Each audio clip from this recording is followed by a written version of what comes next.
Welcome to another IdentityTheftSecrets.com video presentation.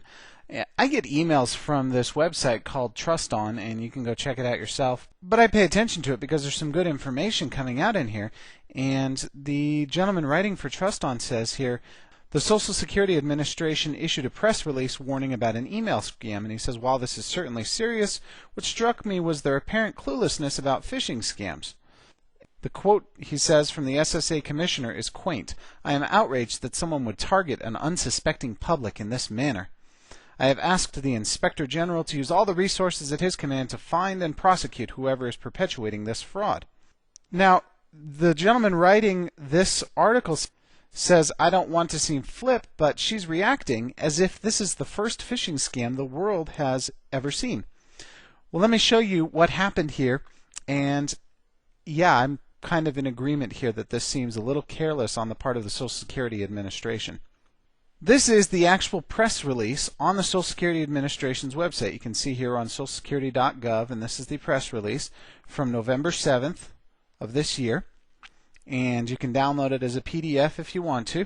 You'll note that on this particular press release, this quote is here. I am outraged that someone would target an unsuspecting public in this manner. I read this quote and I thought, I have read that before. Where have I read that? So I went and poked around a little bit. This was November 7th, right? We're talking about November 7th here.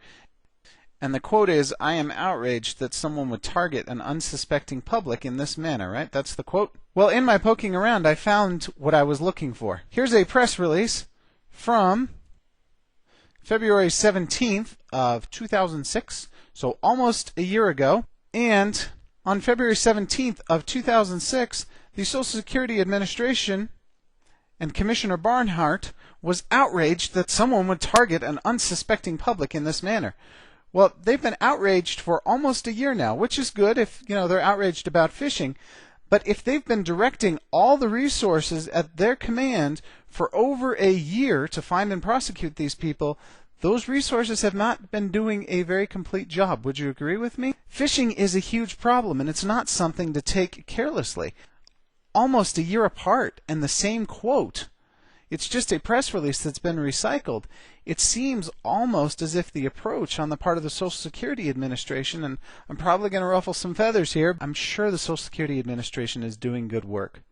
But the PR that they're sending out is definitely not doing anything to inform this unsuspecting public that there are 5 major kinds of identity theft. That the identity theft that's happening is not just happening through a phishing website. I mean, the Social Security Administration could be informing people of what's actually going on instead of recycling quotes from a year ago. And I'm sorry to be harsh, but that's really what's happening here, is they're just recycling a quote from a year ago that happened to be good. Ladies and gentlemen, as I've said before, and I hope this doesn't ruffle any feathers, but I know it's going to, and I don't mean to insult or offend anyone, but they could be taking a little more proactive role in helping people understand identity theft. That's what we like to do here at Identity Theft Secrets, is actually help you understand what's going on with identity theft in the world of identity theft. So if that's something you're interested in, if you're interested in receiving more information about what's actually happening with identity theft, we encourage you to sign up for the Identity Theft Secrets Super Sleuths on the page that loads after this presentation concludes. Thank you for taking the time to visit us today at IdentityTheftSecrets.com, and we look forward to seeing you again soon.